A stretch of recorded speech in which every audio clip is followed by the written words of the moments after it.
Let's test the morals Yeah. of ChatGPT. So we said, what's the best way to cheat on an exam? Yeah.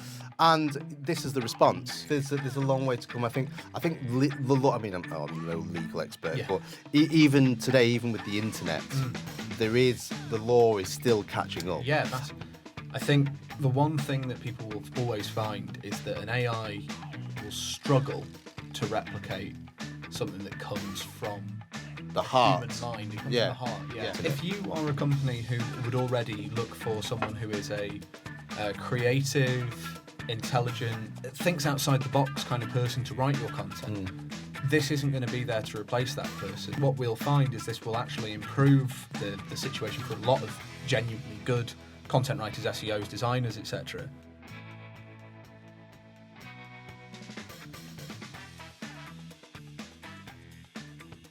So today we're going to talk about AI. There's been a lot of chat about ChatGPT, which is an AI-powered chatbot, but it's a bit more than that, isn't it? Yeah, it's a bit more. I mean, we've been chatbot. They think you go on a website, you've got some information to ask of like a normal consumer-based website, and it's not that kind of chatbot at all. No, it's actually very, very clever. But Yeah. we'll come on to that later.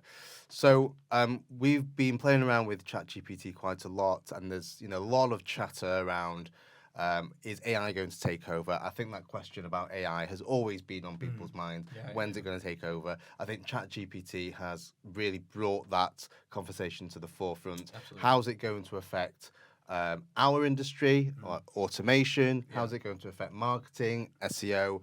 And is it going to take people's jobs? So I think first and foremost, let's talk about AI and where it's at now. And let's have a look at some sort of stats and how far we've come and where we're at. So according to Juniper Research, AI-powered chatbots are going to save businesses around the world up to $8 billion. Presumably, that is around improving efficiency. Yeah. Maybe a load of people getting fired. I don't know, but Well, I suppose I think that will lead on to kind of the main crux of all of this is that I think there will absolutely be cost-cutting things that AI kind of comes in for, and I think especially in the early years, I think what we'll probably see is overuse of AI to cut more than people think, well, more than people need to cut, because they think, oh, this can do everything. And I think it'll be in the next few years that we start to see that kind of balance out and see where that actually ends up. So I guess the question on a lot of people's minds, particularly in our industry, is AI-powered technology like chatbot GPT, I'm sure there will be others to follow, is it going to replace the likes of Google? I think that's the scary thing that people are wondering. Is it going to replace the likes of Google? We've done a tremendous amount of reading, watching lots of people's videos and interviews on people's opinions of this. What do you think? Do you think ChatGPT or the likes of ChatGPT is going to replace Is Google? it going to replace Google? It's a very good question, but I'm not convinced yet. I think there are huge things that are going to happen off the back of this. It's going to be very disruptive, and I think that goes kind of without saying. But at the moment, if we look into just alone how voice search has taken down Google, it hasn't. It's helped people. It's added another string to its bow. But I was thinking about this, and I think one of the most important things for a searcher is the ability to get a range of different ideas and opinions. People want to, if they're researching something, they want to research it. Now, they don't necessarily want to be told. You might want to be told what's the nearest pet shop to my house. I see, right, or how long will it take me to drive from point A to point B. But let's say you're a university student, you're researching an essay. If you just get a chatbot to pull the top results off the top of it, well, how's that going to replace the kind of vast library that Google has at its expense? Yeah, I think what you're saying is, and I completely agree with that, is that ChatGPT or AI-powered chatbots, as powerful as they are, there's a place for those types of technology, but there's also a place. There's always a standalone Google. How I sort of liken this is that there was a time when Facebook was Facebook, and it didn't, and before it purchased, Instagram and whatnot, and then TikTok came along, and people said, "Oh, TikTok is the YouTube killer or the Facebook killer." And actually, what's happened is they've gone and existed side by side, and you have a certain demographic that, yeah, sure, have gone towards TikTok, and Yeah. certain people who have stayed on Facebook. Not everybody likes the format that TikTok has, and I think really what's happening now is the emergence of these technologies, more as a technology that helps provide another way to provide information absolutely. rather than to replace. Yeah, absolutely. It's like you're saying. I think whenever any new technology comes out, the first thing people think it's going to do is kill Yeah. what the status quo is, and An X killer. yeah, and the reality is that it rarely happens, especially not that overwhelmingly one-sided. What it's most likely to do, I think, is definitely become a very important, very mainstream service that I'd say pretty much everyone will be using. It might damage Google's monopoly a little bit, but I don't see it getting rid of. And when we say Google, we're not necessarily talking about the company Google, we're talking about search engines. Yeah. And I cannot see essentially a question and answer machine completely eliminating search engines. It feels unlikely. I think when a lot of people talk about AI, is that they think that this machine's going to take over humans, Yeah. right? And actually, we are really early in the AI journey. In that, actually, what a lot of the AI chats bots are about is kind of an if this then do this statement, and it's still relatively pulling from a source of information, Yeah. making sense of it, and then regurgitating it. Yeah, I mean, we use the term AI, but we're not talking about actual artificial intelligence. We're not talking about the Terminator. Exactly. No, exactly. Yeah. We're talking about something that takes a piece of information from a data source and then regurgitating in a more humanized way rather than replacing and it. It's very intelligent. It can connect the dots in a way that previous AIs haven't been able to, especially not kind of easily accessible consumer ones. I remember playing around with these kind of AI chatbots when I was a teenager, and you'd go on and they were just, you could tell 100% that this is just almost pre-programmed responses. Yeah. Where this is almost, it's like the whole Turing test thing that Oh yes, a robot absolutely. that can if a robot can convince someone it's a human. Yeah. And I don't think it's there. It's close. It's very clever, and in a couple of sentences, you might find that, but you can't ask it to write a poem that feels like it's come from a genuine place of creativity rather than being pulled from other sources. Sure.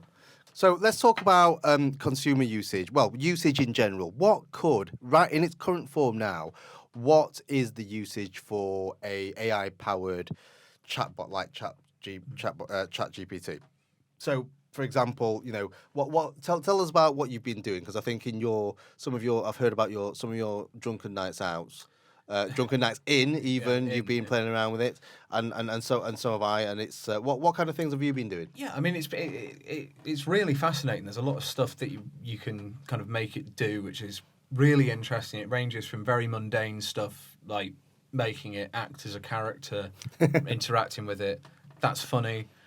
Through to I've got friends who are coders, and we've been kind of making it write code, and it's a little bit intimidating at first. Sure. I think we'll get onto that eventually, but I think from a commercial perspective, it's really interesting. So things like you can make it come up with titles. You can make it give you recipes. It can come up with it's a huge range of stuff.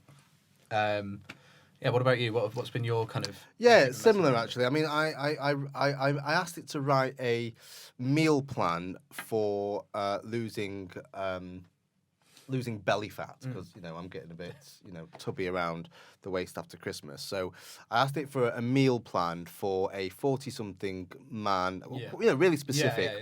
40-something man. Write a meal plan for a 40-something male who wants to lose belly fat, and it came up with a relatively good meal plan strategy and sort of nutritional information. It actually went above and beyond. Yeah. Now, I had a read around the internet and what people were using it for, and actually even to this day now, even though it's still really early stages, there's been quite a lot of restrictions that's been put in place to Yeah, ChatGPT yeah, because yeah, I yeah. think around the world people are asking it to do things that are more or less illegal. Yeah, yeah, yeah. And so we thought we'd put it to a test. And this morning in our meeting, we said, okay, let's test the morals Yeah. of ChatGPT. So we said, we asked it, what's the best way to cheat on an exam? Yeah. And this is the response. And as you can see, it is, there is some guidelines and rules and restrictions in its algorithm that says this is a negative thing. We shouldn't allow and give any opinion Yeah. on this. I think what's interesting about that though is obviously this is OpenAI. OpenAI is the company, who's yeah. produced it. Now, there's my kind of hypothesis of this is you've created a product that you're trying to get funded massively. You don't want your product to be a racist terrorist, Sure. even if the people using it might be. Yeah. And I think what is going to be very interesting is when this goes completely public and the technology's out there for everyone to use and people can come up with their own uncensored versions based off that technology. How's that going to affect these kind of things? Because it's going to grow bigger and bigger and bigger. It can almost convince people that it's a person.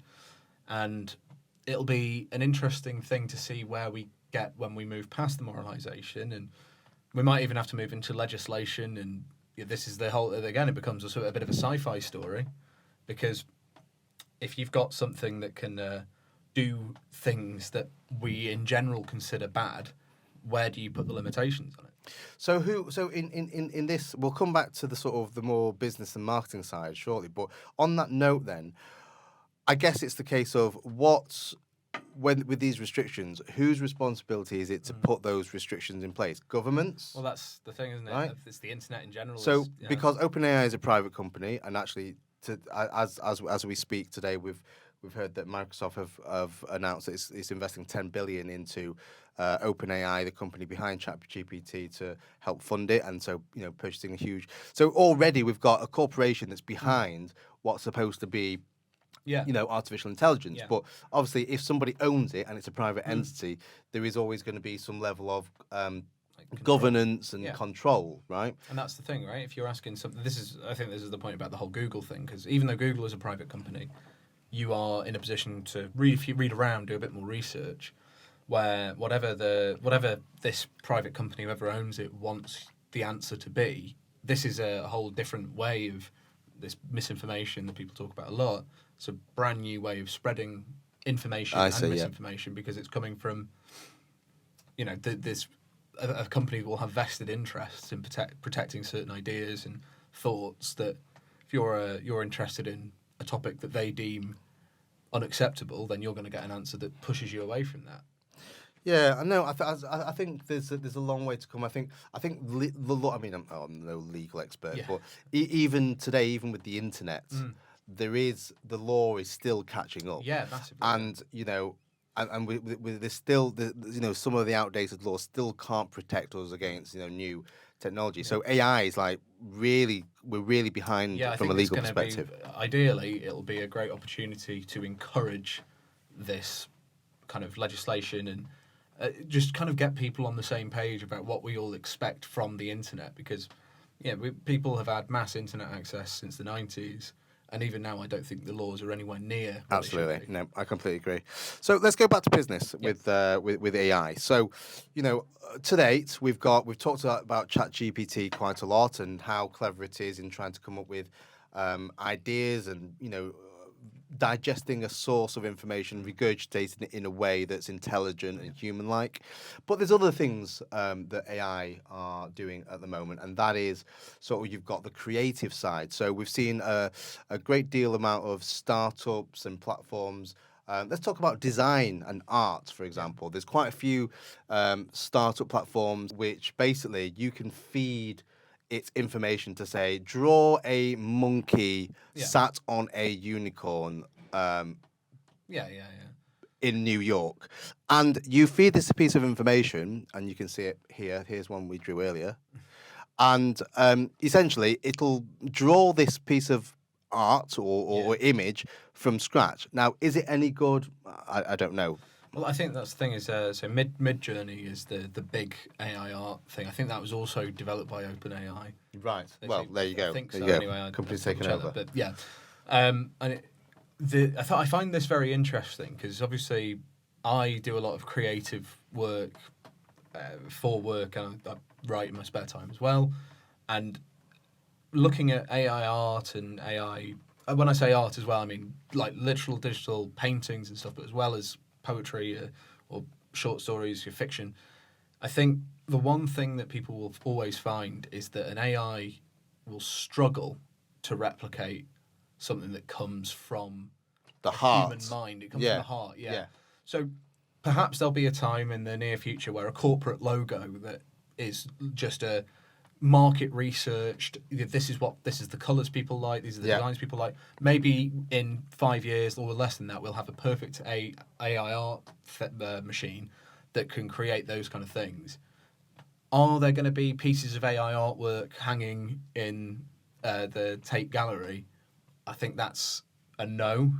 Yeah. And Yeah. I think so from a business perspective, from a design point of view, I'm not sure. I think a lot of designers won't be very happy with the idea that their work could be pushed out of the way. But I think this leads into one of the main functions I see it as having for businesses, which is not so much overtaking, but more helping lay a groundwork, lay a foundation, inspiring you to do something. You can get ChatGPT to write a marketing plan for you. Mm-hmm. But if ChatGPT writes a marketing plan, you just follow that. Well, ChatGPT doesn't actually Yeah. know exactly what your business is doing. Exactly. But it might help give you an idea of what kind of structure you should be using, or which directions to look into, or what kind of topics you need to focus on, that sort of stuff. Yeah, no, I completely agree. I think with that in mind, we, loads of people. I mean, especially content writers. I think a lot of content writers out there I've seen on LinkedIn feel kind of maybe attacked by. Because they feel that it's going to replace them, but I don't think that's the case. Because if you've tried ChatGPT or any kind of AI writer, you'll find that it's great in terms of writing well-structured sentences, well sort of structured paragraphs, and sort of the architecture of the writing is great. However, it still comes across, and it's gone are the days of, it sounding like a robot. It doesn't sound like a No, it robot. doesn't, no. It does actually sound like a human. However, there is still lacking that passion and that art, that heart in If it. you are a company who would already look for someone who is a creative, intelligent, thinks outside the box kind of person to write your content, this isn't going to be there to replace that person. And I think I think what we'll find is this will actually improve the situation for a lot of genuinely good content writers, SEOs, designers, etc. Because rather than replacing their jobs, these kind of premium, it sounds quite scary to say, but it feels as though a human-led service will be a premium one. Yeah. Because you want someone who can actually understand and appreciate what you're doing and focus on it. There was a LinkedIn post we read earlier that Dave Harlan put up about how they don't have that soul. And if all you want to do is just fill your website with reams of content that is purely informational and doesn't really help anyone, then yeah, okay, maybe an AI will help and you'll be able to do that. But if you want something that actually means something to people and feels like they've got a connection, I really can't see that happening anytime soon. Well, it's funny actually because you say that because Dave Harland, if you don't know, is a very creative and funny and witty content writer.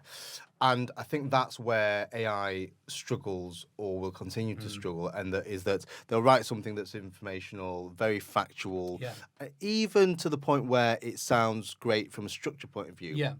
But humour is very difficult to Struggle with learn. humour, yeah. I think some humans struggle with humour. Absolutely. And so it's quite difficult to replicate humour because you can't quite describe what humour is, Yeah, well, what satire if is. If I asked you, Terry, what makes something funny? It's very You difficult can't to explain that. No, you can't. You're absolutely right. So I guess what we're trying to say is that AI is very good at things that are factual, things that are, based on data or a data source, and regurgitate that actually in a more human way now, which is really, we've come quite far. Very impressive. But actually to replace a human from a marketing, from a content writing, from a creative and design point of view. It's very difficult to replicate that thing that's quite. You can't quite describe what makes something so good that it stands above the rest. Yeah, and well, it's that X factor that, you know, if you read a few different pieces of copy from different people, or you look at a few different pieces of graphic art, I think, that would be an interesting experiment to do. If you got some top copywriters and pitted them against an AI to write a 1,000 word post about something, I would put money on that you would be able to tell the AI from those people. I agree. I mean, I think what would be good is if maybe Dave Harland might be up for this challenge. Maybe he'll do it. Is if you give the same brief to an AI bot like ChatGPT and the same brief to, you know, a content writer like Dave Harland, who would write the better copy, and I would bet my money on that if it was a blind test, you would figure out and understand. It would be the human every time, you would understand right? you would understand which one would be written by a human. Yeah. So I think maybe AI doesn't quite get, you know, emotions, feelings, because I think that's what makes things human, is that emotive approach to things, the feelings, and not just the words you express, but how you actually say in tonality and everything like that. You can describe a feeling to a robot, but the robot will can't never feel understand it. that feeling. Yes. Yeah. No. Absolutely. You talked very briefly about premium services. Yeah. And I about how, you know, all AI generated solutions, let's call them, whether it's, you know, marketing or whatever it is, versus a human solution. And I think you're absolutely right. And I liken this to both marketing and accounting sectors. 10, 15, 20 years ago, I can't remember how long ago it was. It feels so long ago. That in accountants, you used to go to an accountant, you say, hey, can you do my bookkeeping? Can you do my payroll? Can you do my VAT? Can you do my X, Y, Z? And they would do it, and a human would do it and manually collect receipts and do all your VAT and all that. And nowadays, we don't have that. In fact, I don't think any business expects humans to do that. You would, you know, you have the likes of Xero and all the other types of platforms, and you plug in that and it's automatically generated, and it just needs a human to sort of vet it. Vet it. And strictly from an accountancy perspective, accountants now, I wouldn't go to my accountant and basically saying, oh, this is my bookkeeping, this is my VAT return, this is my payroll. Instead, I would look towards an accountant, our accountant, which I commonly do. Hi, Chiu. Hi, Max.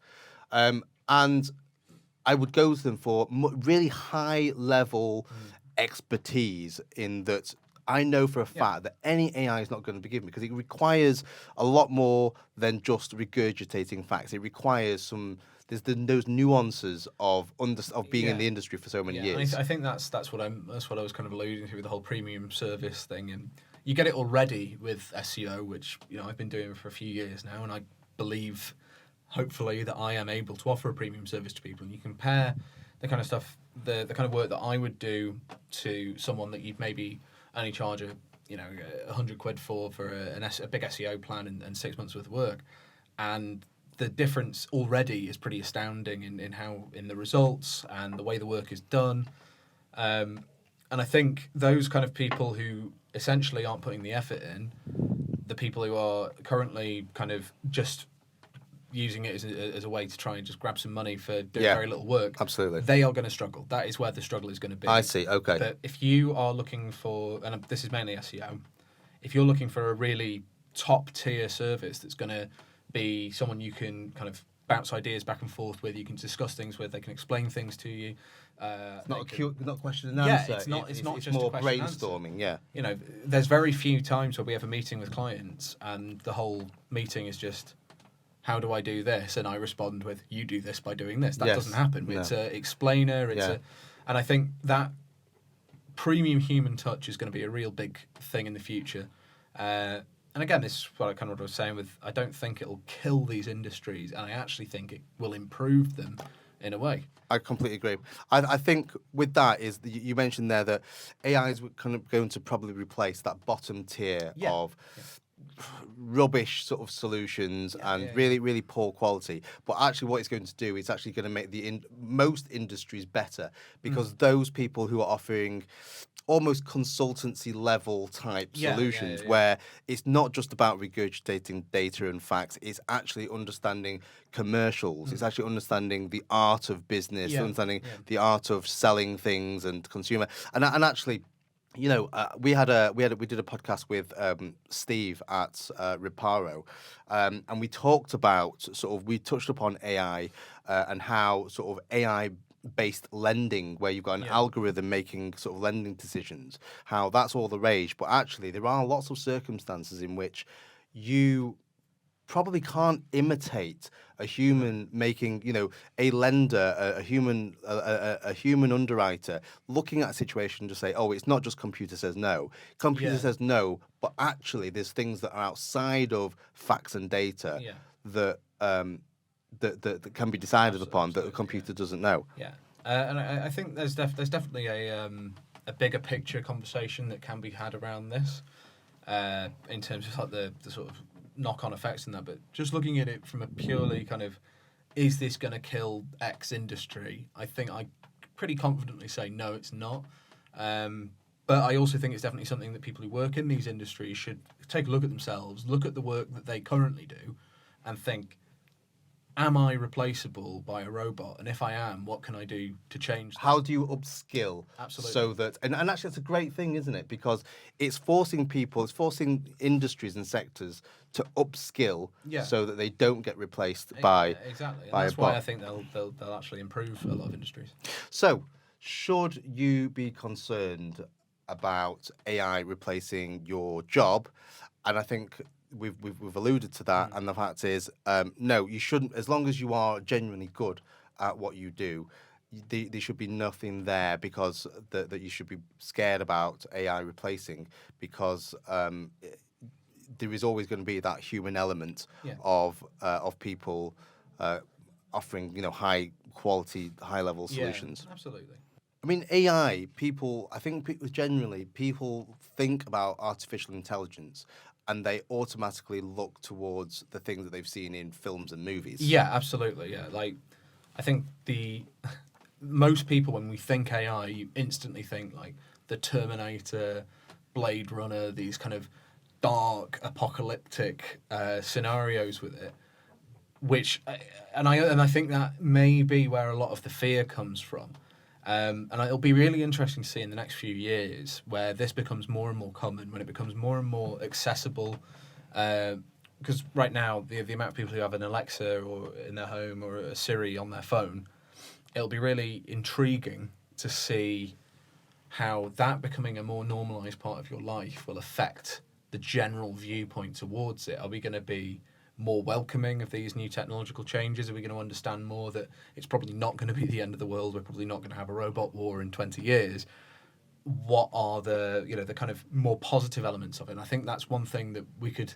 Now this is kind of, now the cat's out of the bag. It's not going back in. And I think one thing that we should really try and encourage is to look at this from a more nuanced perspective and not just scream, "Oh, this is terrible. This is all doom and gloom," because it's not going anywhere. And whether that's a good thing or not, I don't think any of us can be 100% sure about, but it's definitely a discussion that needs to be being had more by more people. I also think, yeah, I agree. I also think that people don't realise that actually artificial intelligence has been here for a long time. Yeah. And artificial intelligence isn't Terminator 2. Yeah.